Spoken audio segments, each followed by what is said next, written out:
Jozy Altidore is a 23-year-old striker for the United States men's national team. He has played for many different clubs. He is now in the Netherlands with AZ Alkmaar. In a recent match they had with a second-tier club, the quarterfinals of the Dutch Cup, he was unfortunately the subject of racist chants, jungle chants, monkey chants, however you want to put it. That is exactly what this despicable crowd did and ridiculed Jozy Altidore with. Basically, it occurred in the 37th minute. AZ Alkmaar was already up 3-0.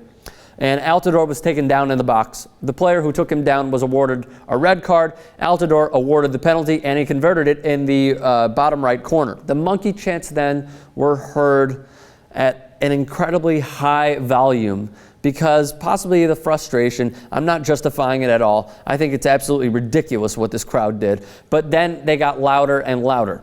Now, what happened was the head referee, 8 minutes into the second half, wanted to, he blew the whistle, wanted to pull the players off the pitch and send them into the dressing rooms because he had had enough of the crowd's antics. Then their own team, this club, the second-tier club, their own team players went over to the crowd and tried to instruct them to cut it out. During that time, or at least during the match, they also threw snowballs at the linesmen. Why exactly? I don't know.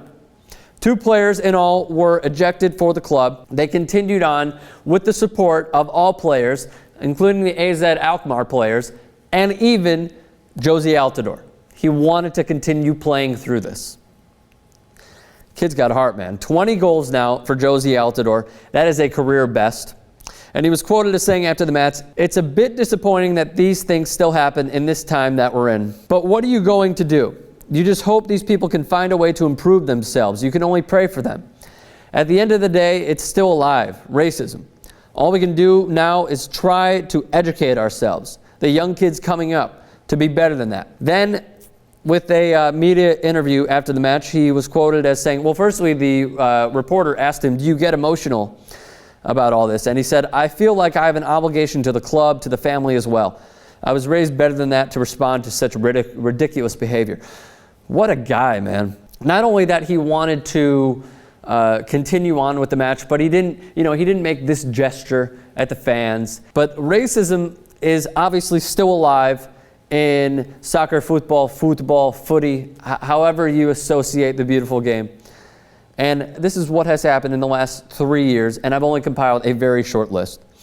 A 15-year-old was arrested for sending a racist tweet to center back for Manchester United, Rio Ferdinand. A Chelsea fan performed monkey gestures at Danny Welbeck at Stamford Bridge.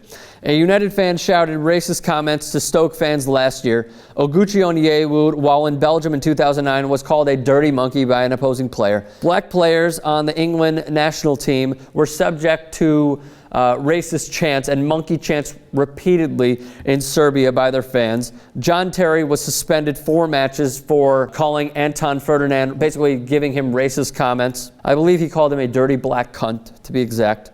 Zenit fans will simply not welcome black and gay players. That's a story we covered here on TYT Sports.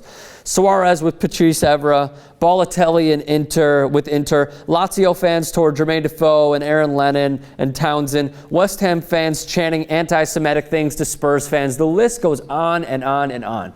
And if FIFA is really going to take itself seriously by saying, say no to racism, stand up to racism, how about you guys try to have some punishments on these clubs, on the fans, not let the fans in again. They're suspending Sunderland fans for forbidding them to stand during matches. How about FIFA interjects here, goes, no. You guys are going to do this? How about we just empty out the stadium for a week? You guys aren't allowed to come in. Something has to be done, and it has to come from up here, not from down here, not from the club. Because obviously, they love when their supporters come. Concessions, sales, what have you, they're going to try and just say, oh, actually, we'll just impose a fine. We'll try to leave out those fans. FIFA needs to step up. Whoever the governing body is of this team, if it is FIFA, I'm not sure exactly what it is, needs to step up and do something. We have to have more action in order for any sort of change to happen. What do you guys think should be the change? I really don't even know. Leave a thought in the comments on what you think needs to be done, how it could be done for a change to happen.